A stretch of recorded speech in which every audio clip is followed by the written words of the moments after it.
আমার নাম মাইকেল চাকমা। আমাকে 2019 সালে 9 এপ্রিল আনুমানিক বিকাল 5টার দিকে 5-6 জন সাদা পোশাকধারী লোক আমাকে তুলে নিয়ে যায়। তারা অজ্ঞাত স্থানে নিয়ে যায়। চোখ বাঁধার আগে আমি দেখেছিলাম ওই ড্রাইভারের পাশে যে সিটটা ছিল, সিটের পেছনে একটা ওয়াকি টকি ছিল। যে ওয়াকি টকি নর্মালি আমাদের দেশে ওই গভর্নমেন্ট এজেন্সি যারা তারা ব্যবহার করে, এরকম একটা দেখেছিলাম। গাড়িতে ওঠার পর একটা হাই ভলিউমে গান ছেড়ে মানে চালু করলো।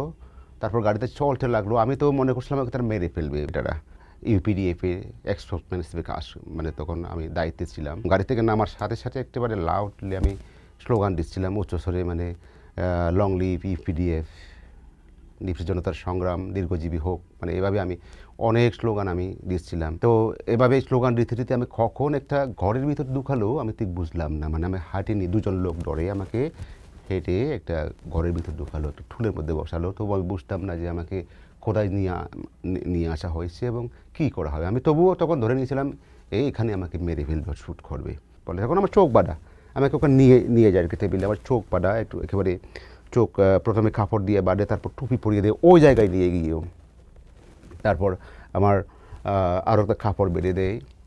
তো হাতে হ্যান্ডকাপ ছিল? হ্যাঁ, হাতে হ্যান্ডকাপ পরিয়ে দিই। কখনো পিছনে হাত দিয়ে পরায়, কখনো সামনে হাত দিয়ে, মাঝে মাঝে সামনে এরকম করে পরায়, কখনো একেবারে পেছনে এরকম করে পরায়।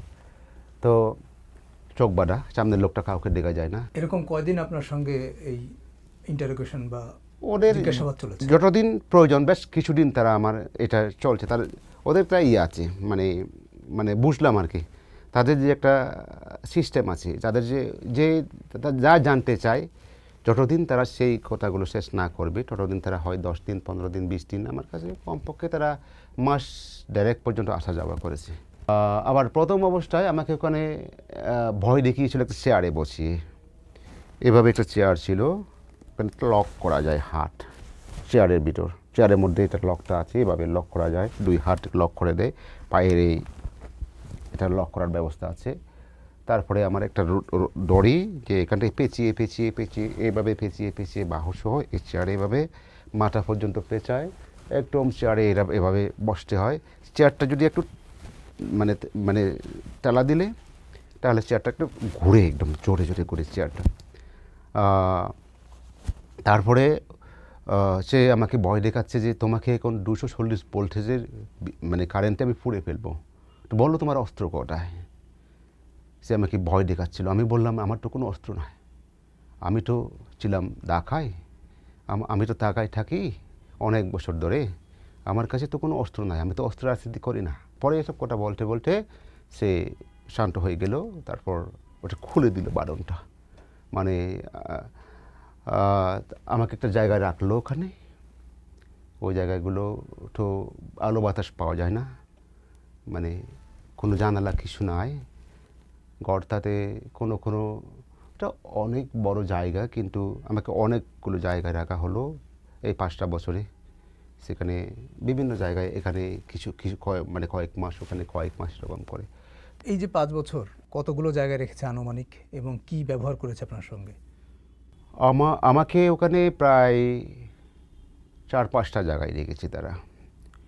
প্রথমে যখন নিয়ে গেছে তখন একটা জায়গায় নিয়েছে, ওটা একটু রুমটা একটু বড় ছিল, প্রায় 11-13 এরকম হবে, 11 ফিট বাই 13 ফিট, এটা বড়, একটু সামান্য বড় ছিল। আর জানলা দেখেছিলাম সেখানে, গ্লাস, পুরনো, অনেক পুরনো বিল্ডিংটা, অনেক পুরনো, 3 শ্রেণী মনে হলো বিল্ডিংটা।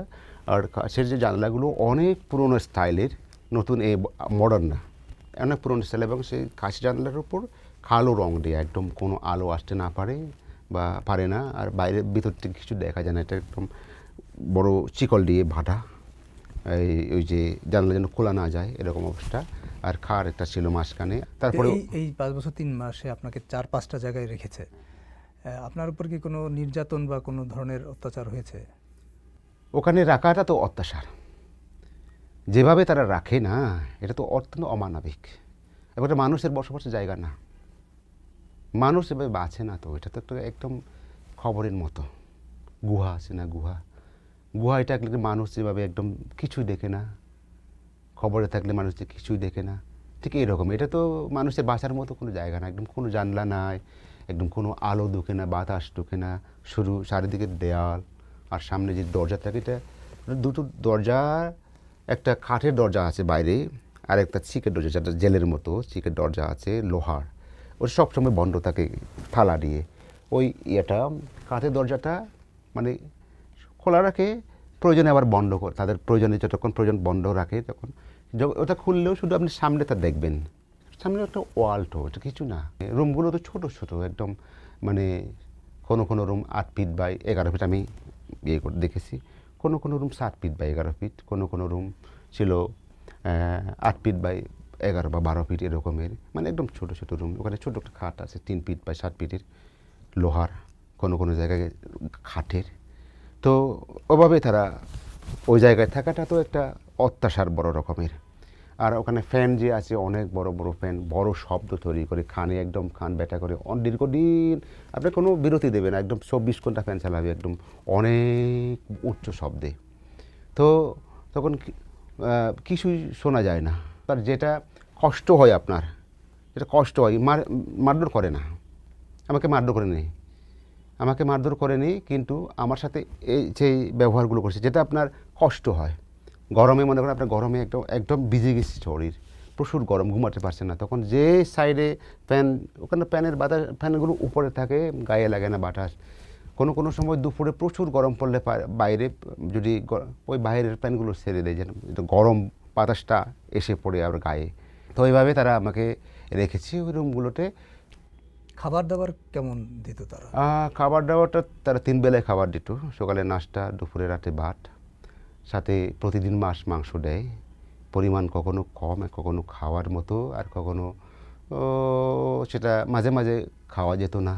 কোনো কোনো সময় একদম ঝাল করে বেশি একদম মুখে দেওয়া যায় না। কোনোবার আমি কয়েকবার একদম বাসি খাবার পেয়েছিলাম, ডালটাও বাসি, একদম ফেনা ফেনা হয়ে যায়, যে একদম দুর্গন্ধ। ওই মাছটা একদম কি নরম করে, একদম দুর্গন্ধটা খাওয়া যায় না এরকম কিছু। এটা বেশি দিন করেনি, কয়েকবার এরকম খাবার পেয়েছি আমি।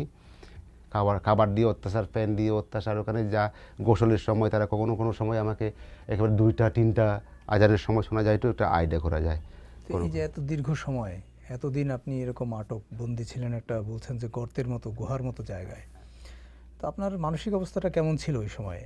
এবং আপনার পরিবার পরিজনের কথা তো আপনার নিশ্চয়ই মনে পড়েছে, কিভাবে কেটেছে আপনার সময়গুলো? প্রথম যখন আমাকে নিয়ে যায় তখন আমি অনেক ডিপ্রেশনে ছিলাম।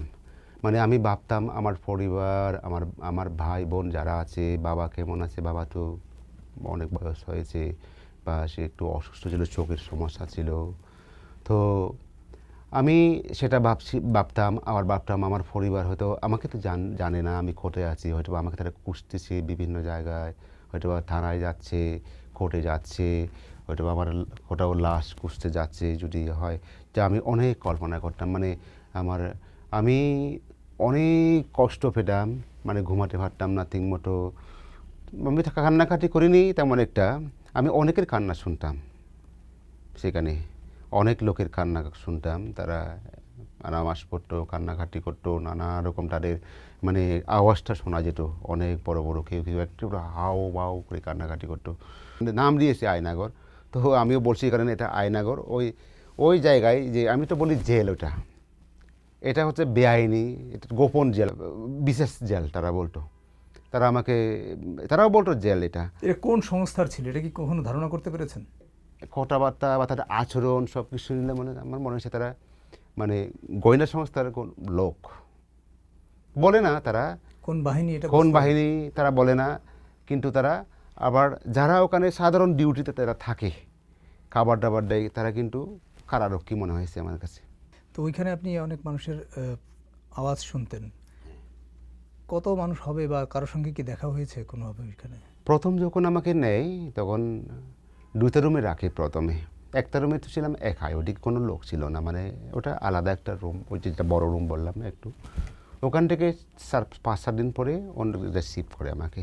ওখানে 10টা রুম ছিল, এক লাইনে 5টা করে, উত্তর দক্ষিণ লম্বা, পূর্ব সাইডে 5টা রুম, পশ্চিম সাইডে 5টা রুম, মাঝখানে হাঁটার জায়গা একটা ছিল, ওরা হাঁটাহাঁটি করে ওদিক থেকে আমরা খাবার দাবার দেখাশোনা করে, ওরা যারা থাকে। আপনারা হাঁটতে পারতেন? না, আমরা পারতাম না, আমরা তো ভিতরে, ওরা হাঁটতো, আমরা তো ওখানে এই ছোট্ট জায়গার মধ্যে আমরা থাকতাম। কেউ কাউকে দেখেন নেই ওখানে কারা ছিল? না, ওর দেখাদেখি হয় নাই নর্মালি, কিন্তু বোঝা যেত। ওই রমজানের মাঝামাঝি আমাকে আরেকটা জায়গায় নিয়ে যাওয়া হয়, ওই এলাকায় কিন্তু হেঁটে ওই যেখানে রেখেছিল ওখান থেকে কিছু দূর, প্রায় 4-5 মিনিট হাঁটার পর আরেকটা জায়গায় আমাকে নেওয়া হয়। এটা একটু রুমটা প্রায় 8 ফিট বাই 12 ফিট এরকম হবে, কিন্তু উঁচু ছাদটা, অনেক পুরনো। ওই সারের পলেস্তারগুলো জলে পড়তেছে, একটু লোহার রড দেখা যায়। তারপর দরজার লোহার চিকগুলো একটু বড় বড় কালো রঙের। তো ওখানে নিয়ে যায়, নেয়ার ওখানে যখন আমাকে নিল, ওখানে দেখলাম এক লোক ফ্লোরিং করে আছে ফ্লোরে, আর একটা খাট আছে ওখানে, আমার জন্য বিছানা পাতা আছে। তো যেই লোকটা ফ্লোরে আছে সেও কিন্তু, তাকেও নিয়ে সেও বন্দি ওখানে। প্রথম যখন দেখলাম তখন ওখানে ছিল 10টা রুম, ওখানেও সেটা ছিল 104 নাম্বার রুম নাম্বার 104। তারপরে ওই 104 নাম্বারে ওই লোকটাকে পেলাম। তার পরিচয় আমাদের খোটা বলতে দিত না, এক রুমে থাকার পরও। হ্যাঁ, এক রুমে থাকার পরও। কিন্তু যখন তারা দরজা আটকে দেয় না তাদের প্রয়োজনে, তখন বাইরে থেকে কথা বললে, ভিতরে কথা বললে বাইরে থেকে শোনা যায় না, তখন আমি খোটা বলতাম। তো তার সাথে কথা বলে জানলাম তার নাম সাইদুল, বাড়ি রংপুর, মমিনপুরে বাড়ি, থানার একদম পাশে। খুব কতদিন আপনারা একসঙ্গে ছিলেন? প্রায় 10-15 দিন এরকম। তারপরে ওই লোকটা চলে যাওয়ার পর তার বেডি করতো, তার পরিচয় জানতে পারছেন? সে বলেছে যে ড্রাইভার। ও চলে যাওয়ার পর আরেকজন লোক দিয়েছে, তার নাম এরশাদের বাড়ি হলো আপনার এখানে কচুকেটির কাছাকাছি। এই যে এই দুইজনই আপনার সঙ্গে দেখা? এই দুইজনেই আমার সাথে দেখা। আর কিছু লোককে দেখছিলাম গোসলের সময়, আমাকে যখন ওয়াশরুমে ঢুকায়, গোসলখানায় ঢুকায়, তখন ওখান থেকে ওই লোকটাকে আনার সময় আমরা দেখতাম, চোখ পাড়া থাকতো তার, কিন্তু তার ইয়েটা দেখা যেত, বডিটা দেখা যেত, কিন্তু চোখ পাড়া দেখে। কেউ দাড়ি থাকে, কারোর দেখেন বিভিন্ন বয়সের লোক, কারোর আমি দেখেন চুল পাকা, দাড়ি পাকা, কারোর দেখেন কম বয়সী। কোনো লোককে দেখেছিলাম তার বয়স হয়তো বা 50-45 এরকম হবে, কোনো লোকের সাইডের উপরে হবে, কোনো লোকের দেখেছিলাম একদম ইয়াং, আমার সাইডে অনেক ইয়াং, এরকম অনেক। কয়জন এখানে ছিল এরকম? ওখানে 10 জন রাখতো, কিন্তু আরও দেখছিলাম যে চুল কাটতে নিয়ে আসতো ওইদিকে। যাদেরকে দেখেছেন বা আপনার সঙ্গে যে দুজন ছিল সবাই গুম অবস্থায়? হ্যাঁ হ্যাঁ হ্যাঁ, আমার মতো করে রেখেছে। আমার যে অবস্থা তাদেরও সেই অবস্থা, অর্থাৎ রুমটা আলাদা কিন্তু সেম কন্ডিশন। কিছু লোকের কনভারসেশন আমি শুনলাম ওখানে, তাদের কিছু লোক, 3জন লোক আমার পাশে ছিল 22 ডিসেম্বর থেকে ওদেরকে রাখছে জানুয়ারি 15 তারিখ পর্যন্ত। যে আপনি বলছেন 3জন লোককে এক জায়গায় করেছিল, তাদের কনভারসেশন আপনি শুনেছেন, কি আলাপচারিতা তারা করেছিল, কি ধরনের আলাপ আলোচনা? তারা ছিল, তার নাম জাকির। সে বলছে আমার নাম জাকির। ওই জাকিরকে প্রথমে নিয়েছিল, বলছে আমি জাকির। ও জাকির বলতো এই দিক থেকে এসে, ও বলছে আমার কাছে বারবার জানতে চেয়েছে জাকির আর শরীফকে তুমি চিনো কিনা। শরীফ, তারা কথাবার্তা বলতো আর কি। এখন সে বলছে আমি তো মনে করছিলাম শরীফও এখানে আছে। তো ওই দিক থেকে যে লোক কথা বলে সে আলাদা। এই দুজন লোক কিন্তু একসাথে, আমি তাদের একটা পার্টির লোক মনে হলো, কিন্তু ওই জাকির পরে যে লোকটা নিয়েছে তাকে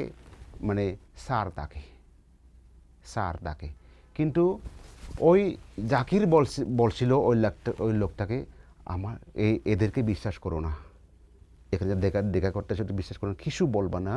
তো তারা বলতো তোমার কাছে কী জিজ্ঞাসা করতে, কিছু বুঝতাম না। কিন্তু স্যার ডাকে, কিন্তু জাকির তাকে বলেছে আমাদের সময় তো কোর্ট মার্শাল হবে। জাকির এখান থেকে সারা ফেলেও কোর্ট মার্শাল করবে। বুঝলাম ওরা হয়তো বা সেনাবাহিনীর কোনো সদস্য এরকম, বা তাদের কোনো রিলেটেড কোনো লোক হবে। তাহলে আপনি এই পর্যন্ত নাম 4 জনের কথা বললেন, 4 জনের পরিচয় আপনি আর কি নাম জানতে পেরেছেন? 3 জনের নাম জানতে পেরেছি। ওই আপনার সঙ্গে ছিল 2জন, আর জাকিরের নাম। ও শরীফটা কোটায় ওরা জানতো না, ও শরীফ তাদের বন্ধু ছিল, তাদের সাথে ছিল। এখন শরীফকে ওখানে আনা হয়েছে, অন্য রুমে জাকির ছিল, হ্যাঁ অন্য রুমে। আর তার পাশে আপনার সঙ্গে যে 2জন ছিল তারা কে জানো? একজন সাইদুল আর একজন এরশাদের বাড়ি কোথায় ছিল? একটু কচুকেতের কাছাকাছি সে বলেছে। আর সাইদুলের বাড়ি রংপুর। তার নামে জিডি হয়েছে বলেছে রংপুরে। এদেরকে সবাইকে কি দীর্ঘদিন আটক রেখেছিল? সাইদুল তো অনেকদিন ছিল, প্রায় 7-8 মাস ছিল শাহিদুল। দেখে আমাকে- এই যে গুম বা এই নিখোঁজ করে রাখা, এরকম একটা জায়গা বদ্ধ করে রাখা, আইনের কাছে সোপর্দ না করা, এটাকে আপনি কি বলবেন? এটা তো সংবিধান লঙ্ঘন, এটা তো একটা শুধু না, এটা আইন কানুন লঙ্ঘন, এটা হচ্ছে বেআইনি এবং এটা হচ্ছে মানবাধিকার লঙ্ঘন। একজন মানুষকে রাখা সেখানে স্পষ্ট এটা মানবাধিকার লঙ্ঘন। ওটা তো হলো একটা মানে torture of empire of torture, ও জায়গাটা। তো ওখানে নেওয়া মানে হলো একজন মানুষকে সেখানে একেবারে শেষ করে দেওয়া। ফিরবো ফিরবো ফিরবো ফিরবো, কিন্তু পরে দেখা যাচ্ছে আমি ফিরছি না। বছর যাচ্ছে, দিন যাচ্ছে, 3-4 বছর পর ব্যবসার লোকটা আর ফিরবে না বোধ হয়। তারা ওই আশায়, তারা ওই চিন্তা করে আমার আশা সব ছেড়ে দিয়ে আমাদের ধর্মীয় রীতি, সামাজিক যে রীতি মানে নিয়ম সব কিছু মেনে তারা আমার শেষকৃত্য করে দিয়েছে। আমার জন্য যা যা একজন মানুষ আমাদের কমিউনিটিতে, আমার একজন মানুষ, একজন লোক মারা গেলে যা করে দেয় তা সব কিছু করে দিয়েছে, মানে আমি আর নাই দুনিয়ায়। তো এই জায়গাটা কি বন্ধ হওয়া চিরতর দরকার, আপনি কি বলবেন? অবশ্যই আমি মনে করি যে ওই জায়গাটাকে একদম মানে ভেঙে দিতে হবে, রাখা যাবে না। এই যে বেআইনি কারাগার, গোপন কারাগার, মানে মানুষকে নিয়ে গিয়ে সেখানে রাখবে তারা, মানে একদম সম্পূর্ণ অমানবিকের, মানে এটা মানবাধিকার লঙ্ঘনের সাথে আরও বেশি। আমি বুঝতে পারি না যে এটা শব্দটা আরও কম হয় মনে করি আমি। একজন মানুষের মানে মানুষকে একদম এভাবে রাখা তো ওটা বড় অপরাধ। তো আমি এই যে অপরাধের জায়গা যেটা যে এম্পায়ার অফ টর্চার, একদম ভেঙে দিতে হবে। এটা রাখা যাবে না। এটা রাখলে আরও পরবর্তীতে এইরকম ঘটনা ঘটবে। তো এখন এই জন্য আমি বারবার বলি এই জায়গাটা নো, না থাকতে পারবে না। আমি আমার দাবি, আমার মতো যেন কারোর এরকম মানে ওখানে যাওয়ার মানে নেক্সট কোনো লোক যেন ওখানে যেতে না হয়। 5টা বছরের বেশি সময় আপনি বন্দি থাকলেন, আপনাকে আটক রাখা হলো, কিন্তু আপনার কোনো দাবি আছে কিনা এটা নিয়ে? আমাদের দেশের আইন হোক অথবা ইন্টারন্যাশনাল আইন হোক, যে আইনের মাধ্যমে তাদের আওতায় আনা যায়, দৃষ্টান্তমূলক শাস্তি যেন নেক্সট কেউ এটা না করতে পারে। 1, 2 হলো উপযুক্ত শুধু আমার না, যাদেরকে ওখানে গুম করে রাখা হয়েছে সবাইকে ক্ষতিপূরণ দিতে হবে। আমাকে ছেড়েছে 6 তারিখ সকালবেলায়, সকাল 8টার দিকে আমাদের এলাকায় নিয়ে তারা আমাকে ছাড়ে। কিন্তু ছাড়ার আগে তারা আমাকে মানে ওই যেখানে আমাকে রেখেছিল ওই জায়গায় রাত আনুমানিক, অর্থাৎ 5 তারিখ বা 6 তারিখের মাঝে রাতে আর কি, ওই ভোর প্রায় 3টার দিকে আনুমানিক আমাকে ঘুম থেকে জাগানো হয়। তো আমার তখন ধারণা ছিল আমাকে ছাড়বে না, তারা আমাকে মেরে ফেলবে বা ওখানে নিয়ে গিয়ে আমাকে হয়তো ক্রস ফায়ারের নামে মারবে, হয়তো বা অস্ত্র উদ্ধার দেখিয়ে নানা রকম একটা নাটক করে আমাকে এরকম করবে। নিয়ে যেতে তারা আমাকে, আমার চোখ বেঁধে দিয়েছিল একটু লুজ করে, যে লোকটা একটু লুজ, উপরে একটু এভাবে বেঁধে দিয়েছে, একটু লুজ করে বেঁধেছে। তো আমি রাতে চেষ্টা করতে করতে এভাবে ঘষাঘষি করে পিছনে কাপড় উপরে তুলতে চাই, আমি চোখের উপরে যেন দেখি, চেষ্টা করে আমি দেখলাম রাস্তায় লাইট দেখেছি, শেষ করে রাত ছিল। পরে এটা আমি সঠিক কিনা বুঝতে পারলাম না রাতে। পরে যখন আরও ঘন্টা দেড়েক পরে আমি চোখ মেলি, চোখ বন্ধ থেকে, তখন আমি দেখি বোর হয়েছে, একটু আলো দেখি, মানে এই ফাঁক দিয়ে, এরকম ফাঁক দিয়ে এভাবে দেখি একটু আলো। এটা 5 বছর পর প্রথম আলো দেখা, সেদিন ভোরে, দীর্ঘ 5 বছর পর আমার প্রথম আলো দেখা। আমি অনেক খুশি হলাম, বললাম এখন মেরে ফেললে আমি আলো তো দেখলাম।